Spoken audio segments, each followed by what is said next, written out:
தமிழ் சமூகம் அனுமதிக்க கூடாது. தமிழக மக்கள் இதற்கு பெரும் ஆதரவு தர வேண்டும் என்ற இந்த போராட்டத்திற்கு எங்களுடைய உணர்வுகளை புரிந்து கொண்டு மாண்புமிகு தமிழ்நாடு முதலமைச்சரும் தமிழக அரசும் உடனடியாக அந்த நிகழ்ச்சியை தடை விதிக்கணும். கர்நாடகத்தில் தடை விதிச்சிருக்கிறாங்க, வேற ஆந்திராவில் இது குறித்து அது மாற்றி அமைக்கப்பட்டிருக்கிறது, கேரளாவில் இந்த நிகழ்ச்சி மாற்றி அமைக்கப்பட்டிருக்கிறது. மற்ற மாநிலங்களில் அந்த மக்களுடைய உணர்வுகளுக்கு அந்த அரசு மதிப்பளித்திருக்கிறது. விஜய் தொலைக்காட்சியினுடைய அந்த மாநில நிர்வாகம் மதிப்பளித்திருக்கிறது. ஆனா இங்க தமிழ்நாட்டில் தமிழர்கள் சாதியா பிரிஞ்சு கிடக்கிறான், மதமா பிரிஞ்சு கிடக்கிறான், கட்சியா பிரிஞ்சு கிடக்கிறான். நம்ம எப்படி வேண்டுமானாலும் கல்லா கட்டலாம் என்ற அடிப்படையில் இந்த நிகழ்ச்சியை நடத்துவது என்பது ஏற்புடையது அல்ல. அதனால் உடனடியாக தடை விதிக்க வேண்டும் என்ற வேண்டுகோளை முன்வைக்கிறேன். அப்படி இல்லை என்று சொன்னால் தமிழக வாழ்வுரிமை கட்சி எடுக்கிற அந்த போராட்டம் ஒரு நியாயமான மக்களுக்கான போராட்டம் என்கிற அதற்கு மதிப்பளித்தாவது மாண்புமிகு தமிழ்நாடு முதலமைச்சர் இதற்கு ஒரு தீர்வை காண வேண்டும் என்று எனது அருமை பத்திரிகை ஊடக நண்பர்களின் சார்பாக வேண்டுகோளை முன்வைக்கிறேன். இதற்கு முன்னதாக விஜய் குழந்தைகள் மீதான தோல்மையில படம் போட்டு எடுக்கிறாரு, கை போட்டு எடுக்கிறாரு சொல்லி பேசியிருக்கப்ப சமூக வலைதளங்களில் உங்க மீதான விமர்சனங்கள் அதிகமாக வச்சு அதை பத்திரிகை நண்பர்கிட்ட பல முறை நான் சொல்லிட்டேன். இது மாதிரி பொதுவான இப்போ உங்களுக்கு தெரியும், சேலத்துல பேக் வெட்டிங், அதாவது போலியான திருமணம் என்கிற போர்வையில மாலை இருக்கும், தாலி இருக்கும், மணமேடம் இருக்கும், எல்லாம் இருக்கும்.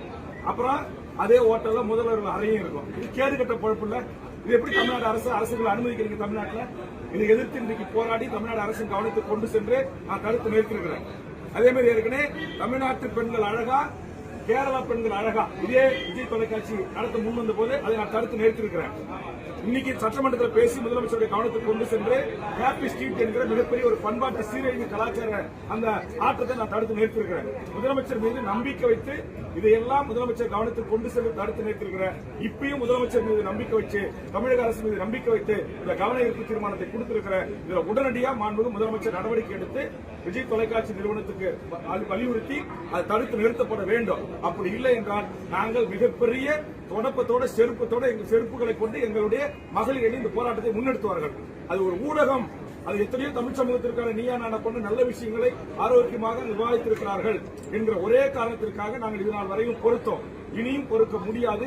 ஒட்டுமொத்தமாக தமிழ்நாட்டு இளைய தலைமுறை மாணவர்களை, பள்ளி குழந்தைகளை சீரழிக்கின்ற மோசமான நிகழ்ச்சிகளை தொடர்ந்து நடத்தி கொண்டிருக்கிறது. இதை அனுமதிக்க முடியாது என்ற அடிப்படையில் இந்த நிகழ்ச்சிக்கு நாங்கள் எங்கள் போராட்டத்தை அறிவித்திருக்கிறோம். இவ்வளவு செய்த உங்கள் மீதான விமர்சனங்கள் தான் அதிகமாக வச்சுக்கிட்டே இருக்காங்களா? அது விமர்சனம் வந்து ஐயா பெரியார் மீதோ, ஏற்கனவே இருந்த தமிழ்நாட்டுடைய பல தலைவர்கள் மீதோ விமர்சனம் வரும்.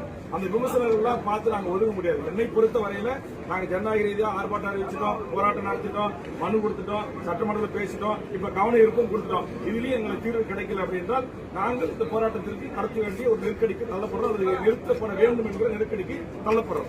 நன்றி.